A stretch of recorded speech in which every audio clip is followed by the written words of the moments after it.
नमस्कार दोस्तों, मेरा नाम है विवेक सिंगर और आज एक बहुत इंपॉर्टेंट टॉपिक के बारे में डिस्कशन करेंगे कि ऐसे पेशेंट जो हार्ट फेलियर के पेशेंट होते हैं, कई बार जब हम उनको ईईसीपी जैसा ट्रीटमेंट देने जाते हैं, जो कि यूएसए एफडीए अप्रूव्ड एक नॉन सर्जिकल ट्रीटमेंट है, जो कि दुनिया का एकमात्र ऐसा ट्रीटमेंट है जिससे हार्ट की पंपिंग को बढ़ाया जा सकता है। और बहुत सारे पेशेंट ऐसे होते हैं जिनकी कि हार्ट पंपिंग बहुत अच्छे से बढ़ जाती है।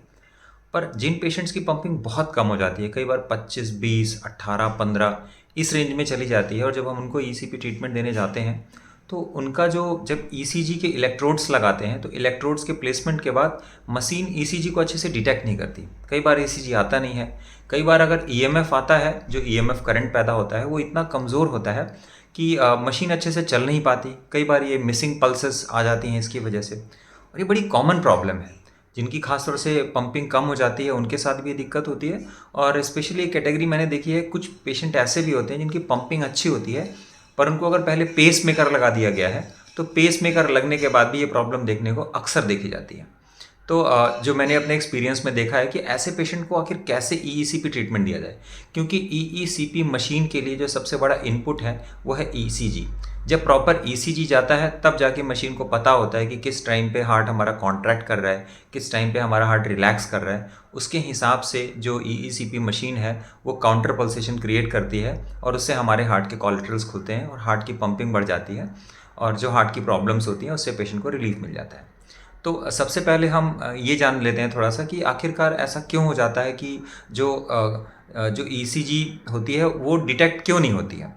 उसके पीछे जो सबसे बड़ा कारण है कि जो इलेक्ट्रोलाइट्स होते हैं, जैसे सोडियम है, पोटेशियम है, कैल्शियम है और मैग्नीशियम है, ये 4 इलेक्ट्रोलाइट्स होते हैं। ये पूरे हमारे हार्ट में जो जो पोलराइजेशन होता है, जो डीपोलराइजेशन होता है और जो हमारी प्रॉपर रिदम होता है, उसके लिए रिस्पॉन्सिबल होते हैं।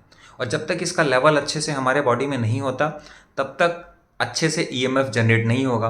तो नॉर्मली जिन पेशेंट्स की हार्ट फेलियर की हिस्ट्री हो जाती है और उनके हार्ट की पंपिंग कम हो जाती है, तो उन पेशेंट्स के क्या होता है, ये प्रॉपर जो इलेक्ट्रोलाइट्स का जो बैलेंस है पूरी बॉडी में, जब ये मिसिंग होता है, जब ये नहीं रह पाता, और वैसे भी हार्ट कम ब्लड पंप करता है तो पूरी बॉडी का जितने भी वाइटल ऑर्गन्स हैं सबको वैसे भी पर्याप्त खून नहीं मिलता। तो ये प्रॉब्लम ऐसे पेशेंट्स में देखने को मिल जाती है। तो ऐसे पेशेंट्स को ट्रीटमेंट देने के कुछ इफेक्टिव तरीके हैं। अगर हम इन तरीकों को फॉलो करें तो ऐसे पेशेंट्स का ईसीजी जो है, जो मशीन डिटेक्ट नहीं कर पाती है, तो वो डिटेक्ट होने लगता है और उन पेशेंट्स को आसानी से ईईसीपी ट्रीटमेंट दिया जा सकता है। तो सबसे पहला जो मैंने कारण बताया कि ऐसे पेशेंट्स का जो ईएमएफ है वो अच्छे से जनरेट नहीं हो पाता, और इसलिए जो ईसीपी मशीन होती है उसको ईसीजी नहीं मिलता और फिर मशीन चल नहीं पाती है। तो पहला कारण ये है कि हम कैसे करें कि हम इलेक्ट्रोलाइट्स के लेवल को बढ़ा दें। तो कोई भी ऐसा हेल्दी ड्रिंक दे सकते हैं जिससे कि क्या है, इलेक्ट्रोलाइट्स का लेवल इंप्रूव हो जाए। और उस लिस्ट में मेरे अगर सबसे पहला कोई नाम आता है तो वो है कोकोनट वाटर। तो जब भी पेशेंट को ईईसीपी ट्रीटमेंट देना होता है तो एक प्रेफरेबल होता है कि उसके करीब आधे घंटे पहले हम पेशेंट को कोकोनट वाटर दे दें। कोकोनट वाटर देने से क्या होता है, हमारे बॉडी में इंस्टेंटली इलेक्ट्रोलाइट्स का लेवल बढ़ जाता है, क्योंकि कोकोनट में हर तरह के इलेक्ट्रोलाइट्स पाए जाते हैं। और नॉर्मली मैंने देखा है कि पेशेंट्स का जो ईसीजी है वो डिटेक्ट होने लगता है और फिर मशीन अच्छे से काम करने लगती है। ये पहला जो मैंने अपने एक्सपीरियंस में देखा है। और दूसरी एक ऐसी चीज़ है जिसको कि हम घर पे भी जिसको कि नॉर्मली बिना मतलब बिना कोई कोकोनट वाटर दिए भी कर सकते हैं, वो है डीप ब्रीदिंग। डीप ब्रीदिंग बहुत इफेक्टिव टेक्निक है। डीप ब्रीदिंग का सिंपल सा तरीका ये होता है कि जब हम सांस लें, नाक से सांस को लेना है, फिर इसके बाद सांस को होल्ड करना है और फिर नाक से ही सांस को छोड़ देना है। इस पूरी प्रोसेस में सांस लेने का जो प्रोसेस है वो 5 सेकंड का होना चाहिए कम से कम, होल्ड करने का टाइम 5 सेकंड होना चाहिए, और सांस को छोड़ने का भी जो टाइम है वो 5 सेकंड का होना चाहिए। तो इस तरह से करके अगर हम लगभग 3 मिनट तक अगर ये प्रोसेस दोहराते हैं तो क्या होता है कि इसके बाद इस पूरी प्रोसेस में क्या होता है, हमारी बॉडी में हार्ट रिलैक्स हो जाता है, रेस्ट हो जाता है, हार्ट रेट कम हो जाता है, और हमारे बॉडी में नाइट्रिक ऑक्साइड रिलीज होता है। तो जब हार्ट रिलैक्स हो जाता है तो हमारे बॉडी में जो ईएमएफ है, जो इलेक्ट्रोमैग्नेटिक करंट है जो प्रोड्यूस हो रही है हमारे हार्ट के नोड्स के बीच में, जो एसवी नोड है और एवी नोड के बीच में, वो अच्छे से होने लगती है और ईसीपी ट्रीटमेंट को आसानी से किया जा सकता है। इसके अलावा दूसरा जो एक बहुत ही सिंपल सा तरीका वो है, जैसे मैंने कोकोनट वाटर के बारे में बताया, वैसे नींबू पानी भी एक बहुत ही सस्ता और इफेक्टिव तरीका है नींबू पानी देने, क्योंकि नींबू में बहुत सारे इलेक्ट्रोलाइट्स होते हैं, सारे इलेक्ट्रोलाइट्स पाए जाते हैं जो मैंने अभी आपको बताया। नींबू सस्ता है, ईजी है, लगभग आधे ग्लास पानी में, क्योंकि हार्ट फेलियर के जो पेशेंट होते हैं उनको पानी भी थोड़ा कम पीने के लिए एडवाइस किया जाता है। तो आधे ग्लास पानी में आधा नींबू डाल करके और अगर पेशेंट को दे दिया जाता है तो बॉडी में इलेक्ट्रोलाइट्स का लेवल बढ़ जाता है। तो ये एक और तरीका है जिसको कि हम फॉलो कर सकते हैं। इसके अलावा कई बार ऐसा होता है कि ये सारी चीज़ें करने के बाद भी प्रॉपर ईसीजी डिटेक्ट नहीं हो पाती है। तो ऐसे पेशेंट को ईसीपी देने के लिए एक मेडिसिन है, होम्योपैथ की मेडिसिन है, और ये मेडिसिन बहुत ही पावरफुल है, बहुत इफेक्टिव है। ये हमारे पूरे न्यूरल सिस्टम को रिलैक्स कर देती है। तो इस मेडिसिन का नाम है रेस्क्यू रेमेडी। नॉर्मली किसी भी होम्योपैथ की शॉप में आपको मिल जाएगी। नॉर्मली जिन पेशेंट्स को बहुत ज़्यादा स्ट्रेस रहता है, जिनकी पल्स बहुत ज़्यादा बढ़ी रहती है, ये हर तरह के पेशेंट्स के लिए मेडिसिन बहुत ही पावरफुल मेडिसिन होती है। तो इसको करना क्या होता है, सुबह सुबह उठने के बाद सबसे पहले 2 बूंद ये रेस्क्यू रेमेडी अपने जीभ पे, टंग पे डाल लेना होता है। इसको पीना नहीं होता पानी में डाल करके, इसको टंग पे ही डालना होता है। ये डायरेक्टली हमारे नर्वस सिस्टम से रिएक्ट कर जाती है और हमारे बॉडी को एकदम रिलैक्स कर देती है। जैसे डीप ब्रीदिंग करती है ना, बिल्कुल वैसे ही कर देती है। और बहुत सारे पेशेंट ऐसे होते हैं जिनको जब ये मेडिसिन दी जाती है तो उनकी जो ईसीजी है वो मशीन में डिटेक्ट होने लगती है और उनका ईसीपी अच्छे से हो जाता है।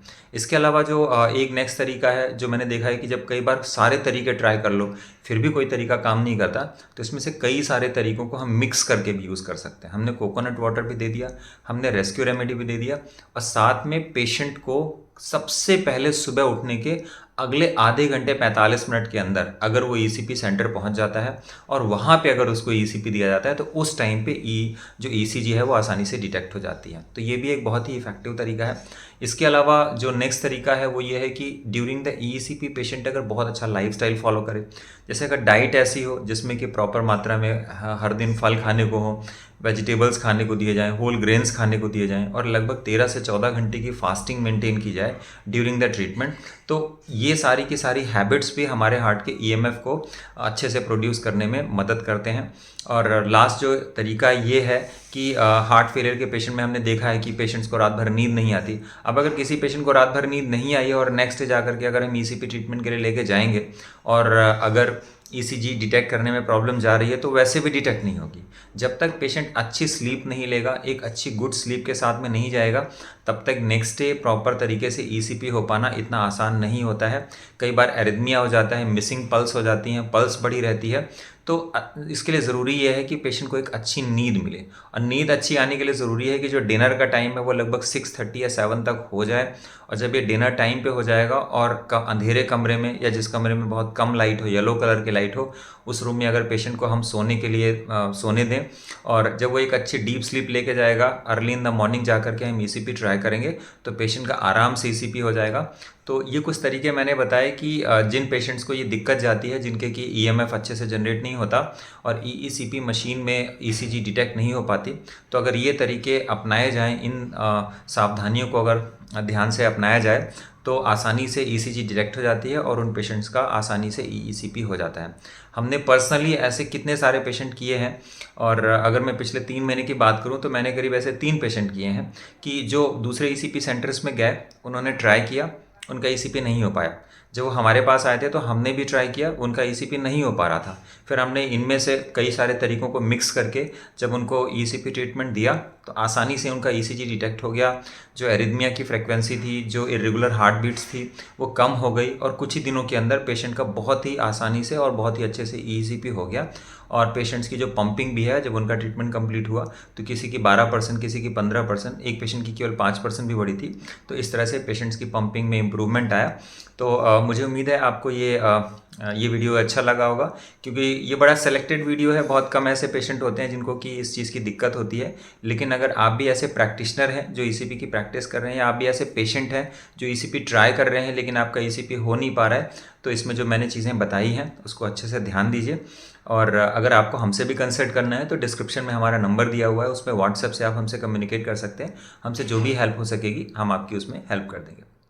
Thank you so much for watching this video.